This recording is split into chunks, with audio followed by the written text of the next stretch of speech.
Good afternoon, ladies and gentlemen. This is the Wizard and the Priestess. My name is Nuala, and my wizard friend is... Matt. I'm going to say good morning in case you're listening to this in the morning. Yin yang. It's all about balance. Welcome. Great to see you. Great to see you. We are moving into our next episode on this series of creating new life. So we spoke about preconception. We did. And today we are going to talk about pregnancy. So first of all, we want to jump into what it is to be consciously conceive. Mm-hmm. Do you have anything to say, Matt? So last time we spoke about all the things that need to be in place for a woman as it can currently happen. God knows what's going to happen with drugs and science and whatnot going forward. Doesn't matter. So all those things need to be in place. And you were saying that can take... So from going backwards from birth, pregnancy, conception, that can take 2 years for a lot of people. Yeah. So to be doing that consciously, it requires you to be in touch with you. It requires you to be in touch with the other person. It also requires you to know you and to know them and the relationship. How to take care of yourself, how to take care of the relationship, and start prepping yourself, not only physically, but mentally, emotionally, and spiritually, if you want to get into that today, but to take on another life. Yeah, so we're currently pregnant. Yeah. So we have a little... We have done that. There is something nestled in the womb now. Okay.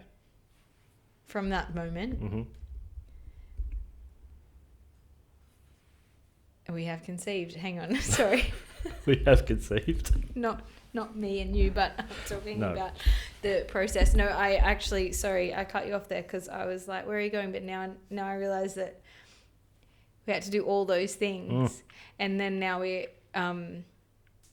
So now we're in the first trimester. No, we're not there yet. So No. we've consciously conceived. So I just want to touch on conception. Okay. So conception is obviously a blip in moment. It's the Big Bang. Yep. So I just want to touch on that. Okay. So when the Big Bang occurs, when the mother has got herself sorted in a way that is conducive to life, and a father has got himself sorted and ready in a way, they have their soups of all the pieces of their puzzle that they've put together thus far in this moment in time. And they love each other so much that they need to share that love. Wise words. With the world. So wise. And so that is essentially the precipice of conception or conscious conception, where we are aware enough that it is the love with which we have for each other, and that honor and endearment and respect for life that actually can catapult life into creation. And I think that's what we need to focus on prior to. Now, when we do the deed consciously, it's not necessarily about the position you're in or anything like that, but it's more about, it is important that more love is sparked. Orgasm is one of the most potent things to occur for conception to occur. And if you are having sex currently where you are not orgasming, well, there's a block or a disconnect occurring. And that is blocking real love from coming in. And so being really conscious of ensuring that not only he orgasms, but you orgasm as the female orgasms as well. And so that also has a huge interplay of deeply connecting to each other and bringing that love together. So conception occurs in the blink of an eye. And so as like we can get real physiological, but I'm not keen for that right now. We're just going to stay in this place where we want to be really conscious about bringing our soups together, really looking at each other and going, you know what, I love you enough to want to pour into the new cup of life. But yeah, do I want to do this? I want to do this journey with you. Yeah. Yeah. Because the children journey doesn't end. Like, you don't get to make a baby and then it end. No. It goes on forever. And that really is that. I know I called it cute last time, and Matt's a bit slightly hurt that I called his wise words cute. It was rugged and sexy. Was it rugged and sexy? I don't think it was more. It was more just that it is a really beautiful and perfect depiction of what is important. It is really important that you can look over at your partner's soup and go, yeah, you know what? I'm keen to create a baby soup. Baby soup. Of all of your bad shit bits, all your shadow that you haven't worked through, all the light in you. And I look at my own soup and wonder, like, you know, like, should I, shouldn't I? Ooh, have I done enough thus far to actually be willing to pour this in together? Like, am I happy with that? And if you're not happy with who you are right now, well, then I can assure you the baby that comes out at the end is going to treagle the shit out of you. So, yeah, that is what I believe conscious conception is all about. Now, we can go into ritual, we can go into connection, we can go into tantra, we can go into all the layers and opportunity that is available. We're not obviously going to. So we'll just stick to my soup analogy here. We need to love what's in his soup as much as we love what's in her soup, and we must really be ready for what's going to come. Now, conception's happened. There's been that deep connection, whether or not it was in a way that what I'm talking about, whether or not it was conscious, there would be an aspect. I don't believe that life comes in unless there is an aspect of that. Yeah. I see what you're saying. There has to be something in that moment it's like all the cogs were in alignment to allow that soup to actually come in together, for life to actually go, yes, this is it. It is very complex, but very simple. And so I think we need to get out of our heads and follow our hearts. Yeah. And that is massive in terms of conception. And I think, as I spoke about the soul contract thing, where you pick your parents. So regardless of kind of where your parents are at, you still pick them. Yeah. For one reason or another, which hopefully turns out to be conscious while you're incarnate here on Earth. And, you know, there's a reason everything happens.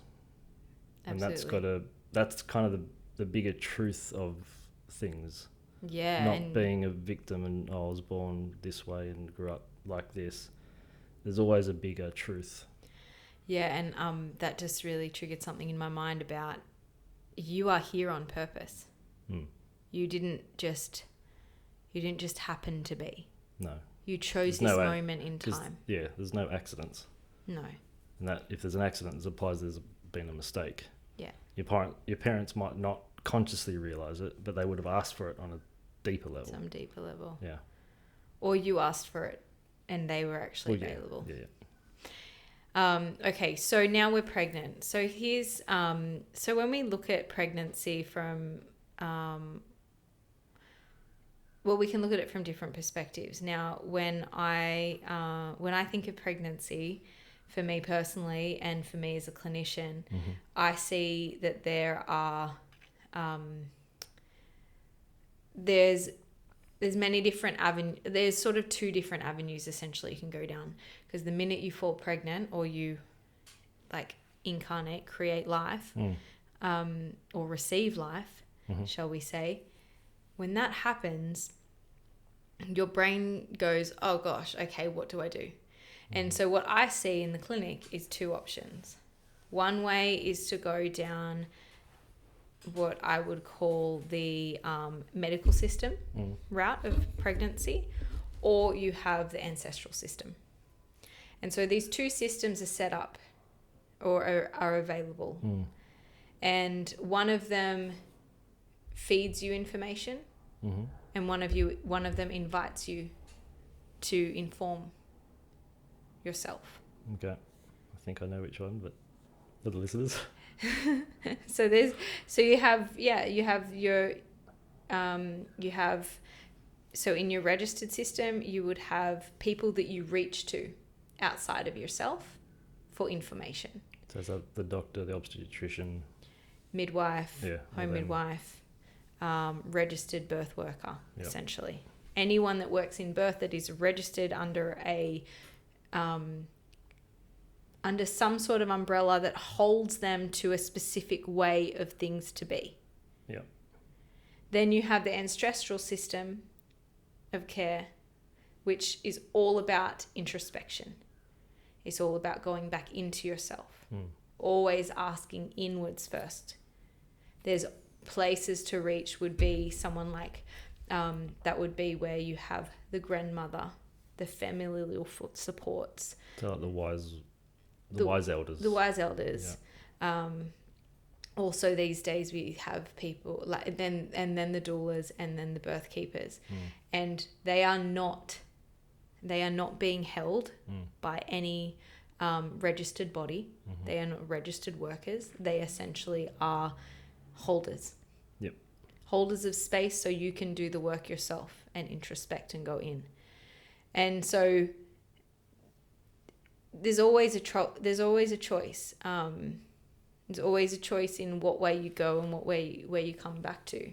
Sure. And so, in terms of the way that they play out, if you choose the registered birth worker system, then essentially you are focusing on the physical, the testing, the checking, the concern with risk.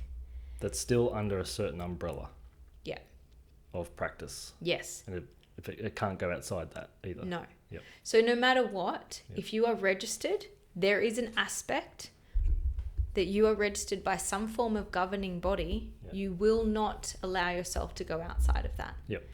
So if you are to choose that option, it is very important to understand what that option actually gives you. Sure. And being really aware that the focus is on the physical health of the baby first, the physical health of the mother second, and ensuring those two pieces come together and interplay together via checking the physical. Now, if you're looking towards the ancestral system, realistically, the whole care system is set up to help you and guide you back into yourself to understand those pieces. It is also part of that support network that must trust the process of pregnancy. So they have to trust you plus the process itself. Yes. Yeah. You cannot be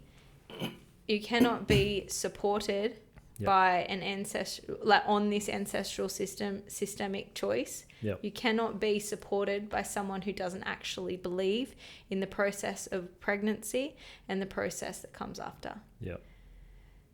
And so that is when you have this care model, it is all about building on your own intuition with the lived experience of elders and lived experience of those supporting you. So probably not a uni degree that goes with that.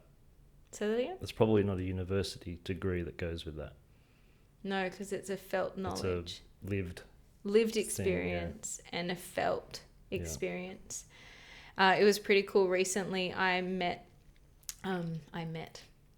connected, with my grandmother, who shared with me that my great-great-grandmother was essentially the supporter of birth for those that followed the ancestral system back in the 1800s, essentially.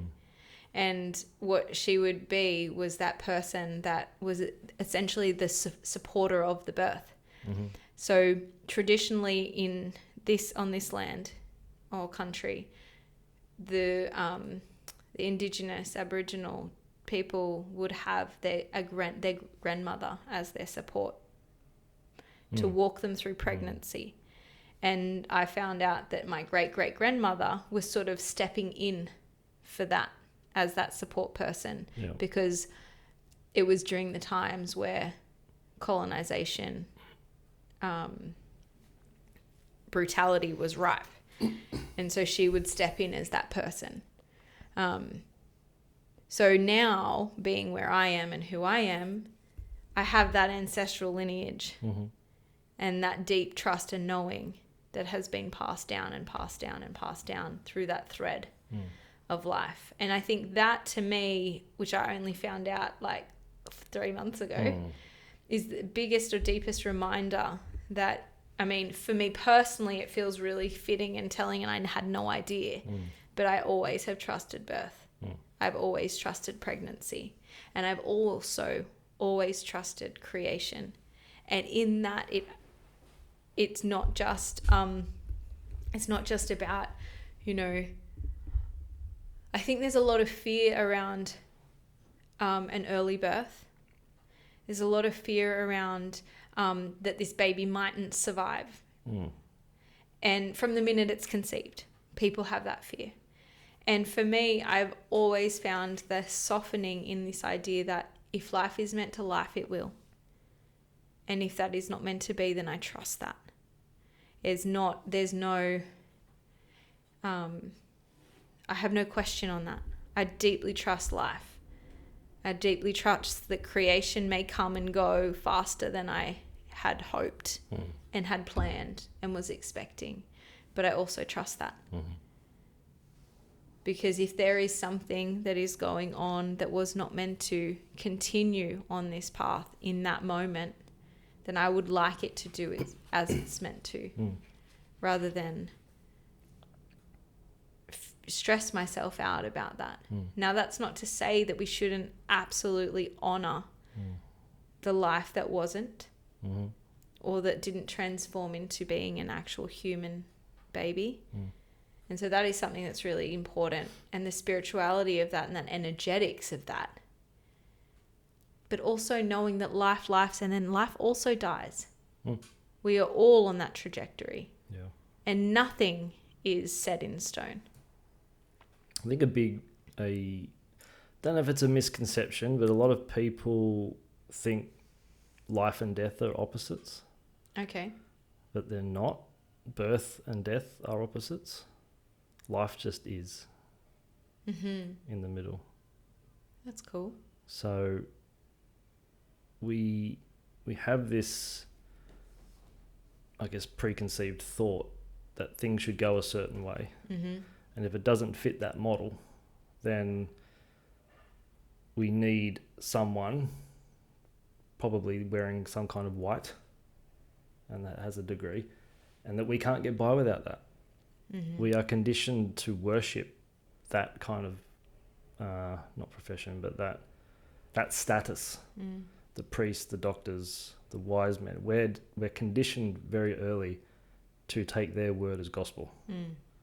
And I'm yet to meet a doctor, actually, who can will tell me about the physiology of pregnancy.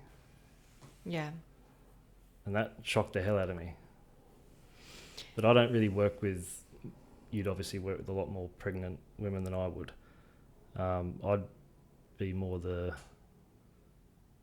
do the odd sort of treatment type thing, but more the strength training. Yeah. I think I just want to touch on what you just said, the physiology of pregnancy, and something that I have absolutely been and will continue to deep dive into and share is this, the idea that we are so stuck on the physical. Yeah. We are so obsessed with the physical. We go and do these scans. So if you choose the medical system of registered practitioners, if that's your care form, like your care choice, then you are going to be focused on the physical. You're going to be focused on your physical outcomes. You're going to be focused on the baby's physical growth, physically aware of the positioning of placenta, the positioning of the baby, everything is just physical. And we are a whole human. There is, and the human is actually forming within inside that womb.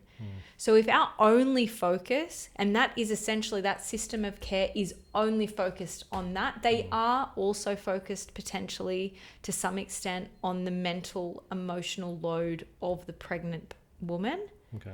But it's very, you have to be like very unwell psychologically to actually dip into that support. So you got to be pretty on the way. Yeah, and you don't really want to be in that spot in the first place. So it's not real. It's a bit of a debilitating position that you have to be in to then for them to actually. But there is a piece of that. Now I won't discredit that. There is a piece of that. However, when it comes to traversing pregnancy, it is not just the physical. Your baby's forming inside of your womb. And I think we touched on a little bit how womb trauma, that is going to become very well known soon enough. It is already known. It is just not well known, or spoken about, because there is an aspect of guilt in that, and mothers feel a lot of guilt. Sure. And so, or some mothers feel a lot of guilt. And so therefore we don't want to add extra, we don't want to put spice on that. There's enough going on. Totally. And the thing is, when you're working from a system that is based upon testing and checking and telling you that potentially this is not okay. Actually, there's a heightened risk for you because your family member has some sort of disease. There's a heightened risk for you because of this, because we can see there's a physical issue over here. There's a heightened risk for you to have, and this is where that mental stuff comes in. Oh, your mum had postnatal depression. So there's a heightened risk that you're going to have that too. There's absolutely, that's just bogus, because at the end of the day, there might be a piece of that. However, if you pass that on to a pregnant woman, she's in an activated zone. She's going to take that and run with it. She's going to believe and hold on to that. Yeah. And so from my perspective, the thing that I focus on through pregnancy is not about the physical. Physical obviously is important. Then I come to you and complain like I've got some physical issue, help me. But it's like, or any other clinician, right? I might go to osteo-chiro, acupuncturist, I'm going to go and source someone that if I need to lean out of myself, if I can look in and go, hey, you know what? You've been running around like a headless chook. You've been stressing out about something. An emotion is coming up, but you haven't had time to actually feel into that or land into that or connect to that. So that's big. That's going to have a massive interplay into how you're feeling right now. And you haven't had the opportunity to work it through. Okay, there's your issue. Just go in and take some moment, take a breather, have a good sleep, have a rest. But the thing that we miss is that our baby is not just growing physically, it is growing mentally, emotionally, and spiritually. And if we think of pregnancy from this perspective, we can think of it that at conception. So this is just an idea, but from my perspective, at conception is when the soup comes in. Mum and dad's soup pours in, all the pieces of that, bang, here you are. Now, throughout pregnancy, that energy that that is you now, that is the cells that are dividing and creating life. They've been given the curriculum as such, but it needs to transform and transmute. So the way I like to think of it is as these, as you traverse pregnancy, there's an activation and maturation of each organ, TCM perspective. And every time one of those, so each month that organ comes online. Each trimester, there's a specific aspect happening. So in that initial trimester, we're actually looking at that kind of, it's sort of like, we could say it's like the shadows. It's sort of, and I think the reason we could be this way, I mean, I'm sure there's some more succinct, beautiful way that has been written in text, but it's like, because it's mum and dad, it's that initial soup. It's that initial soup, like all the sediment is kind of hasn't settled yet. And so we get all the shadow. Probably all the lessons, like the lessons. So the shadow in Chinese medicine is the lessons we're here to learn, and we call that po, and we say that there's 7 of them. Okay. Recently, I've been talking it like splinters. So there's splinters inside of us that eventually will come to the surface, come back and go, and until we're ready, that same thing will play out over and over again until we're ready to pull it out. Does that correlate to the chakras? Those 7 lessons? I don't know. Okay. I'm not informed. Okay. We could find out. It may or may not be. I'm sure there's definitely aspects to the numbers 7, 10, because essentially, So we have, in that first trimester, we're essentially allowing the soup of mum and dad, the curriculum to come in, and that's sort of those first 3 to 4 months, is they are creating the human that is, okay, here you are. They're still, from a TCM perspective, they are a spiritual being. They aren't quite in the body yet. They are energetically here. There's a physical forming, but it's more the work is in the spirit. It's in that spirit realm. It's more in the curriculum, landing and getting identified. Yep. Then we move into the second trimester, which is about what we call the Shen, and it's the big Shen. And that's the soul, like the soul of the human becoming. And so the 5 elements, is that like the... So the Shen, the little Shen is correlated to the heart. Yep. Big Shen is like the soul. So it is that Shen. Yeah. But it's like encompasses all of them. Okay. Does that make sense? sense? So it's like the soul, it's almost like the soul spirit steps itself down into becoming a human. Yes, becoming more informed. Yeah. Informed. Right. So it's like, so that second trimester, we start to actually, it's still spirit. It's like that transition from spirit to physical is happening. Yeah. Okay. In this lineage. Yeah. And so then we have we traverse those aspects of the pregnancy, and we have the opportunity to, the same in the first trimester, but we have it in the second trimester, to the opportunity to lean into, okay, what's, say for example, we have an organ, for example, is the spleen. So that's our digestive organ. It's both the earth element is within that second trimester. Yeah. And so we want to, by digesting well. So we want whatever information we're taking in, we want to digest it and clear it out. And we want to be really focused on that as the mother, so that we're able to move this stuff through us, rather than it just sedimenting around. Yeah. And so from my perspective, what ends up happening just at the beginning, which it might actually be right around, might be right around spleen time, is when we go in for this big 20-week scan and get the physical map of the body and know whether or not our baby's got issues or is fine or is, and they do this big hour-long scan to identify all the physical problems, potentials, or that it's, Is that where you've got like a X percentage that's going to be like this or like that? Or, sorry, X percentage of risk of...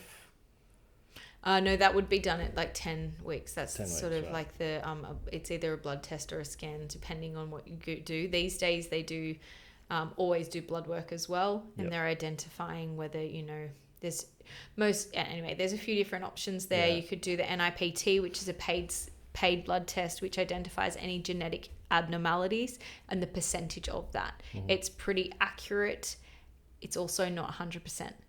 Well, no test can be, can it? No. So you've got people, there's obvious experiences. Most people will, if they get a negative test result, they will make a judgment call on that. Right. On whether, if that's a certain way, then I'm gonna either terminate this pregnancy or I'm going to accept the fate of this pregnancy. Either way, I know of people that have chosen to continue with the pregnancies after getting the kind of, this is your end, and the baby's been completely normal. Yeah, I think the genetic thing is overplayed a lot. Like people come to me today, they're say 40, 50, 60. I've got bad back or I've got high blood pressure because my nan had it. Absolute horseshit. Yeah. I think if I remember right, it's 3 to 5% are actually genetically, can be traced back to genetics. Yeah. So you've still got 97 to 95% chance of not inheriting that. Yeah, and being really conscious that epigenetics is the way forth of understanding, and that is what this sort of is. That is where I think is so powerful of seeing ancient traditions like actually going, hey, we're trumping what you're saying right now. Yeah. Because at the end of the day, you have the power to adjust and change, but you have to think about the soup. There is an aspect of the soup that was given to you. However, if we think of it from a non-physical form and we think about the po being the shadow or the lessons to learn as you move through this life, well, then you move them through before they become a physical ailment. Yeah. You actually have to do that work. But even if you, let's say you've got the dreaded whatever, then that's not what you are. It's not even who you are. It's what you have. That's a part of you. A piece of you. In that moment. In that moment. So whether you give that power or not is also up to the individual. Yeah. Yeah, absolutely. And so I just want to get through these trimesters. So we move into the second trimester being more that soul carnation, that soul entering in. To an extent, it's already there, but it's more about it's more about the heart. Yep. Not the heart in such, but the whole being, that spiritual being becoming form. And then by the end of the second trimester, we have throughout those organs in those trimesters, in that second trimester, essentially is setting us up. And if the mother is aware, she can actually go in and be like, okay, yeah, you know what? The lung is related to sadness and grief. What is it that I'm carrying around that I don't actually want to imprint onto my child? I have an opportunity now because I'm in this heightened state of actually adjusting that curriculum, adjusting it in a way that here's the curriculum, here's my soup with my partner that we've put together. But let's have a look at that because I'm now maturing their lung. So let me mature mine. And by me doing that work, I am helping them do their work. Actually, in essence, taking away the work that they have to do. Because in time, that splinter that may have been like a big life lesson that they will have to learn, I might be able to actually adjust that now. So that in the time when they're actually doing the work in that, it's like, okay, that feels really hard and heavy, but it's slightly different because my mum did some work on her own shit that she didn't need to pass on to me. And then we move into the hun, which is the third trimester. And the third trimester in TCM is all about obviously slowing down and really getting clear on what we need to eliminate and let go of as we move and traverse towards the trust of the end game and the end. D-Day. Yeah. The birth. So it's like that is the hun is kind of like where we've become physical. So from at the end of the second trimester to into the third, the body and the baby are now one. The baby, the soul, the spirit, and the physical are now interlinked. The baby now hears you. The baby now is aware of what you're feeling. What you feel, they feel. Hence why that third trimester should be really focused on slowing down. Landing into that more and more and being aware of like, okay, I need to slow down now because what I need to be focused on is trusting my body to grow my human and to birth my baby. And that is one of the hardest things to do when you are traversing a medicalized pregnancy system, because that's when the pointy end's coming. Did you ever go medical? I had a registered home birth midwife for my first baby, and it was magic. She was amazing. She was a really fantastic human. Had I known then what I know now, I may have chosen differently. However, in that moment, I felt like one of the first people to home birth, like in my circle. I didn't know another person who had a home birth, let alone a birth without it, without the medical system. Yeah. I'd never even encountered that. And before I fell pregnant, I was doing my master's thesis on postpartum. And in doing that, I met women online they had joined to be part of my study, and they were birthing at home. And that was really interesting because it was just even talking to them about, I'd worked for eight years at that point with women, and I had watched them tread the systemic, the medical system in their birthing process. And I was like, I knew I wasn't going to do that. Yeah. Because you walk in a way, they're not loving on you. And that's like, the thing is, we're missing that link, right? Because we're meant to have our mothers and our grandmothers showing us the way, loving us into that process, looking at us and saying, darling, you've got this. Yeah. And when I spoke to my grandmothers, they tended to do that. They were like, birth is a moment in time. You don't want to set up for the birth if you're not setting up for the postpartum. So I think that kind of encouraged me to really get focused on the pregnancy. And the postpartum, and know that birth was going to happen if I did those two things. Yeah. And so, as I've traversed this pregnancy and my second pregnancy felt, it was like quite tumultuous, but it was a very powerful process of trust and leaning in and introspection. During my second pregnancy, we were going through COVID, and we were going through the lockdowns and the kind of lockdowns for, different people, and the kind of like, will you, won't you, take a medication. And it was a really big time for me personally to actually traverse that, but I just had to. It was almost like a propulsion inwards. I had to go in, I had to introspect, and I had to figure out what was important for me.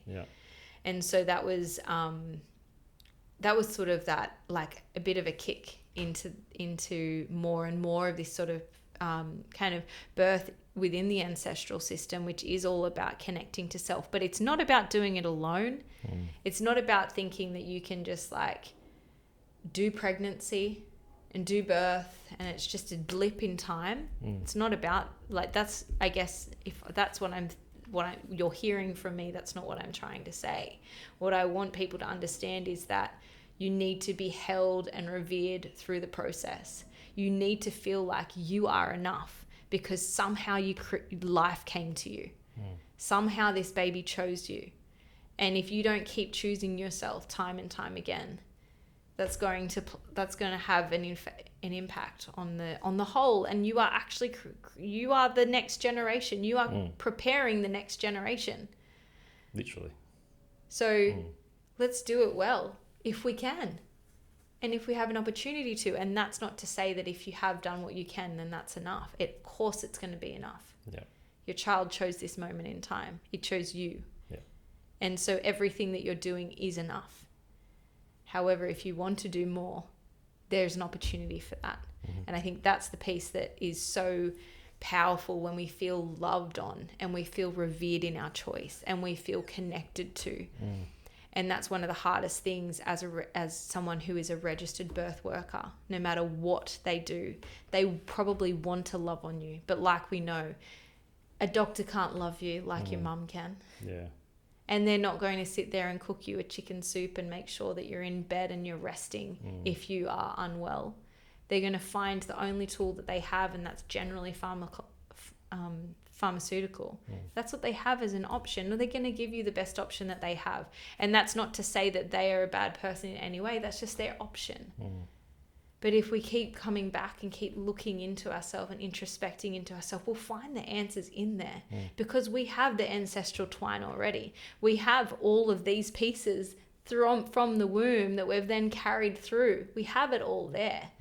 And it's with that love, being loved on and supported, that it empowers our own belief in trust. And if we don't trust, we have an opportunity to feel more trust and to feel more belief in ourselves. And I think that is something that is just like hands down the most important thing. Because when it comes to, problems through pregnancy or like ailments that I see specifically through pregnancy, a lot of the time I can just come in and be like, what are you traversing right now? How's work? How's like, what are you playing with in your mental zone that you're disconnecting from your emotional, that is absolutely not on the page with your spiritual? And is completely, all of that's happening outside of the womb. It often just comes back to their story. They're telling themselves. So I would work with pregnant women, obviously very differently to you, because I don't really see that many. But I remember when I was a PT and a strength coach, there were questions that I would ask every single, if not every day, at least every session. And even when a pregnant client comes in, I will ask these questions. So this is probably for more the pregnant, but also any coach, therapist, trainer who has a pregnant client to get this information. And even if they don't, I would give it to their partner and be in contact with that partner, because they can often answer the questions as well. Just for me, they're really critical. Let's go. What are they? I'll ask you these because you're pregnant. Kind of. Have you experienced any morning sickness today? Not today, no. How did you pull up after our last session? Pretty good. How have you been sleeping? I sleep well if I don't get woken by a child. Okay. This probably doesn't apply to you. Have you been to the doctors recently? No. If so, what's new? Nothing from the doctor, but I have introspected recently. Oh, good. And there's quite a lot of... so your inner doctors? And my inner doctors. And as I traverse into this moment in time, I'm realizing there's quite a few little emotional things coming up that I'm working on and connecting on, and they're related to my relationship. So that feels really, really good to be aware of and allow through. So yeah, that's probably my own inner doctor doing its work. We talk about that now? Or no, you go on. What's the next question? How's your nutrition, your hydration, your foundation pillars been? Nutrition, I'm pretty good at 3 meals a day, but I'm feeling like I want to add in a 4th. I'm feeling like there's a bit of a snack before bed that's important. So I've been doing a bit of cheese and sometimes some goat's yogurt with some granola or like oats and fruit. And then hydration I'm working on more and more, but I've been having more coconut water, and then I've been doing like back onto the like lemon salt waters. Okay. And how do you feel on those? Good when I drink those, more like much more hydrated than I had been. Is that more of an AM thing or a PM thing? Through the day thing. Through the day, okay. Any headaches or dizziness, no. lightheadedness, etc.? No. Must have had a good manual therapist. Maybe. Any changes to mood, stress, lifestyle, etc.? Has anything in your external world like significantly changed? I probably would say there has been some stress, but it's more my own doing, and so I am doing. What, it was you? Nah. All about balance. Not today. No, but it's been more my own doing. It's been my own pressures, and now I've like accepted that is not for now, and I need to really get into back onto my pregnancy journey, and that feels good. Okay. So sorted there. So with those questions, I've now got a total behind the scenes view of what I'm also working with. Okay, so you can go through what I said and respond to what you say. Well, now I've got the picture. Yeah. So instead of, in the perfect world, I would have sent you home with maybe a full-on health appraisal questionnaire for you to fill out, but that takes time, which I can imagine. First time would be all right, but then I'd like to do it each trimester, just to track how things are. Okay. However, with these questions, I've got that kind of summary. Okay. And so I would maybe emphasis more next time on the emotional check-in with the nutrition thing, just because that's going to change dramatically throughout the whole process. Yeah. And an optional 8th question. What's been your weirdest craving? I just don't think I'm weird, so I don't think there's any weirdness going on. I don't actually have any cravings. That's really boring. Sorry. I haven't had any cravings specifically. I had a client once. What? You go? Crave soap. She wanted to eat soap. There's something about that. Do you know what that means? No. It means something. A couple of years ago. You should have had that prepped, because there's something specific about a pregnant woman eating soap. It's the same as not the same, but oh gosh, what is that? No, that's annoying me. So you'd say I should have had it prepped, or yeah, you should have it prepped. Is this like a kettle black thing? I mean, don't throw the soap out there and then I'm trying to figure out what it means. There is a deficiency in something, and that is the reason that they want soap. There's also that's really cool. I would just say, and I just want to touch on this before we wrap it up, but just that you have so many options when it comes to pregnancy, and I think it is a time that you should feel honored. I'm not talking to you, Matt. I'm talking to the women out there that are listening. You should feel honored. So if you are a partner of a pregnant woman, remember that she's traversing something so much greater than you can ever imagine, that she is actually holding the miracle of life inside of her womb, and it is growing day by day. So if you really want to support the next generation and support your children, you should support your partner. And that is in the ways that she needs to be supported. Yeah, I was just going to say, because the typical male brain... Yes, we know that male brains do not function in the way that female brains function, don't we, Matt? The male brain... I don't like your tone. The male brain just wants to fix shit. Yes. And there's going to be bumps along the way. Absolutely. With stuff. All the guy wants to do is for everything to be fine. Absolutely. And this is why the medical system is so powerful so the main school of thought. Mainly because obviously things can go wrong, and that's why that's there, and that's great. But the fear aspect that occurs for men... Because we can't control it. No. We like to be... Not necessarily we like to be in control all the time. Some do. Yeah. But we just want to fix stuff. Yeah. So if it's out of our control, we can't fix it. Absolutely. So that sends us in a bit of a tizzy. Totally. But it's important to realise that she's going to go where the guy just cannot go. No. He can't. He can't. He wants to, and he wants to make it as peaceful and fixable as possible, but it's just not going to happen. No. What the guy can do is be that support. Yeah. Be the... if she wants something, do it. Yeah. If she wants something to eat, make her something to eat. If she wants someone out of the house, get them out of the house. Yeah. That's what the guy can do. And I think it's really important to remember that pregnancy sets you up, or preconception starts it, but pregnancy is you're in it, and it is setting you up for the future of not only your child, but for the mothering journey. And a huge transition piece is obviously birth, which we'll touch on next time, but being so conscious of the power that you as the partner, the birth partner has on being that rock, being that stable, loving, honoring person. Because it's often archetypally, the mother archetype is really getting a hold.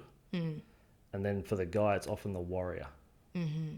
But if that warrior has a very, very strong child archetype, that's when a lot of conflict can happen. Yeah, and I see that time and time again in the clinic, where a mother has chosen a certain direction for herself, a route for herself that feels powerful and empowering, and her partner hasn't quite found the way to get on board. And I think that is one of the most important things as a birth partner, no matter what system of care you choose, is that you are her rock and you support her. And that is probably the hardest thing to do in a medical system, because you're not her support. You are giving your energy outwards. And that is one of the things, if I just bring it back, it's an external care system or an internal care system. And the internal is always focused on the mother, in what the mother wants and needs, and just being really conscious that a lot of the signs and symptoms that come up through pregnancy, a lot of them are quite normal. So if we're getting, towards the end of pregnancy, we're starting to get heartburn, well, that makes perfect sense because the baby's really pressing on all those organs. However, there are things that we can do to soften that, because there's also things that stress coming up, especially as Western women, where we're a bit stressed out. Like, I know personally, when I'm like getting to this end pointy part, I'm like, oh, you know what? All I want to do is do all my things, and I just don't want to be pregnant right now because I'm feeling so creative and so inspired. And then I've got to turn around and be like, actually, no, like, you're pregnant. That is the number one priority. And I think in our world, we are getting pushed to that limit. We're like, oh yeah, no, you take your break at 38 weeks so you have enough time with the baby so you can get back to work as soon as possible. Right. And the system is not set up for mothering. And we're going to talk about that in a few episodes time, I think, on this same journey. But if you are pregnant, you are powerful beyond measure. And if you are traversing a pregnancy with your partner, you are also you should be the most intimate, loving person towards her in all the ways. And if you can't find that, now is the time to do the work. It will be slapped to you in the face if you don't do it before the child comes.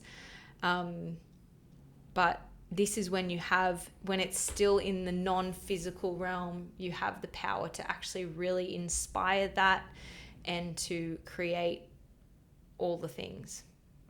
So enjoy your pregnancy, know that you are powerful, and know that you have a choice. Her great spirit. Peace.